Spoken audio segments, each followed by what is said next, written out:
Luci, today we're tackling something that I think a lot about, and maybe you guys do too, is the involvement of product with the agile process. And I think what I've seen a lot in where I've worked is that I think oftentimes product or the business side see themselves as separate from the agile process and from the technology side, and it leads to a lot of tension between product and tech. And I see a lot of tension around what the priorities should be, and around communicating roadmaps and things like that, because I just don't think the communication is there. So I'm going to pass it over to Luci and Ben. Curious to see how you've seen this manifest where you've been, and how do you coach these teams along with product to have a better relationship moving forward? I can jump in. So for me, I try and describe two different ways, and it's kind of like, are you arm's length or are you involved, or are you contractual or are you collaborative? And what I find is that the best, the most successful teams that I've worked with are always collaborative. And when I say teams, I mean teams and product owners. And this goes to the same messages to product owners and to teams, which is like, you will get more, you will be more successful, you will get better quality, you will deliver more accurately if you are collaborative than if you are contractual. And I think some people come to the role in the contractual fashion, in that their way of managing, their way of getting more out of the relationship is to say, this is my expectation, don't try and bend it, don't try and break it, I'll see you in 2 weeks' time.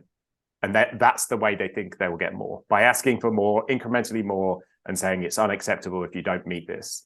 That's how some people approach it, and ultimately they get less than if you turn up and you say, I want us to be successful, I understand I'm part of that, how can I help you, how can I help you achieve, how can you help me achieve, because it's a two-way street. Those are the people who get the most, I think. In my opinion, also, is to have clarity around the purpose. And I always go back to that because I think it's core to everything and everybody, what you do at work, at home, wherever, it's so important, like to have clarity on why are we doing what we are doing. If the Scrum Master has clarity around the higher goal that they have, then that is something that will allow them to be committed to the overall team and not to feel as if he or she is part of something else. At the same time, in Integralis, what we use a lot, and this is like a tool that we help people to like gain and practice, is the player mindset. And it is like working on the left-hand side of the quadrants. And it is, okay, no matter the circumstances, you always have the possibility to choose how to respond to that. And if something affects you, it's your problem. And if you're not part of the problem, you cannot be part of the solution. So when you're working with a team, if there's, I don't know, there's something happened, there's a problem, the Scrum Master needs to be committed and feel responsible for that as well. It's not like, oh, they did not accomplish that, it's their fault. No, okay, how did I contribute to that? What was my 2 cents that maybe I did not provide support? I did not, let's have a conversation. I wasn't doing a follow-up that was necessary. So we always teach that, okay, ask this question, how did you contribute to that? And that shifts the way you see the situation or the problem. And that makes you feel part of the whole team and to work as a team and not as silos or separate things.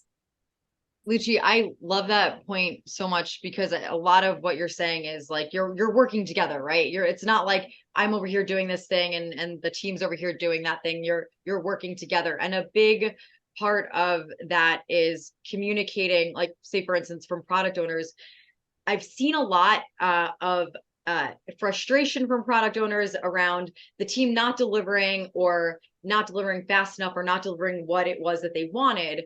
And I think a large part of that problem was because the product owner wasn't thinking that they might be part of that issue, that if they communicated sooner, if they communicated a roadmap for the next, say, few months, the team then has the information they need to ask the questions they need to ask, so that they can properly plan and understand the way that they're going to tackle a piece of work. And I've helped product owners see that point of view. And when I've got their buy-in for that, and they have shown the roadmap to the team, and they've worked with the team on questions that they might have had, it's been really successful, because you then get questions earlier than say at the end of a sprint when the work is already done.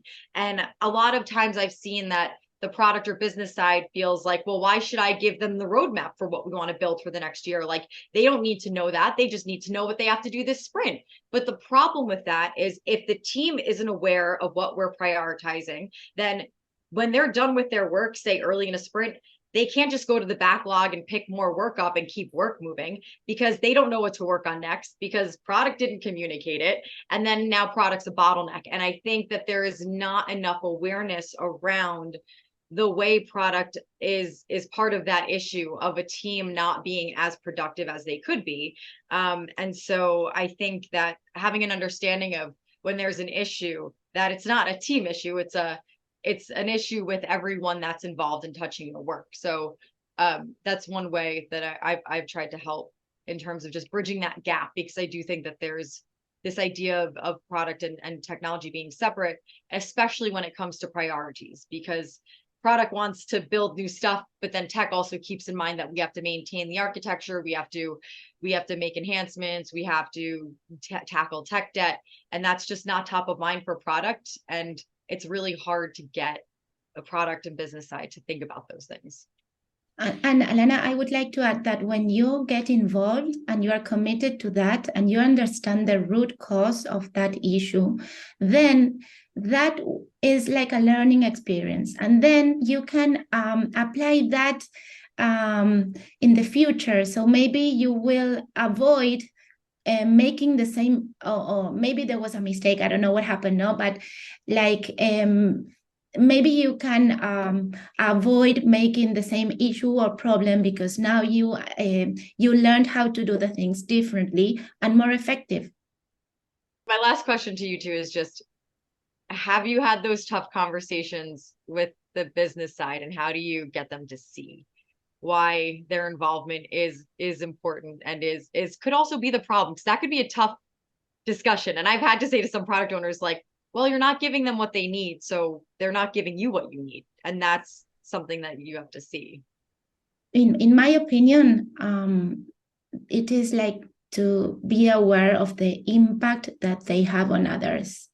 When they acknowledge that by doing or not doing a thing has a huge impact on people, on effectiveness, on reaching results, on making things work smoothly, that is like an aha moment. That's when they, okay, I need to start doing things differently than what I've done before. Yeah, and I think you could also apply kind of levels as well, right? So understand where your product owner or business partner is in those levels, and then tailor your message to those levels. So if they're very focused on output, then you could say, look, you're going to get more done if you come and join us. If they're concerned more about how the team's feeling and their motivation, then really say, look, we've missed you for the last few weeks, come join us. So try that approach as well. Ben, I love that you mentioned levels. We also, I think earlier, Lucia, you mentioned quadrants. So we are going to put a link to those two videos that we have for you, so you can learn more about those two things. If you haven't already heard about it, we'll put those links down below. And with that, I think we are all wrapped up. Ben and Lucia, thank you so much for your time and your thoughts. That's all we have for today. And for those of you who are watching, let us know in the comments below, and we will see you soon. Thanks.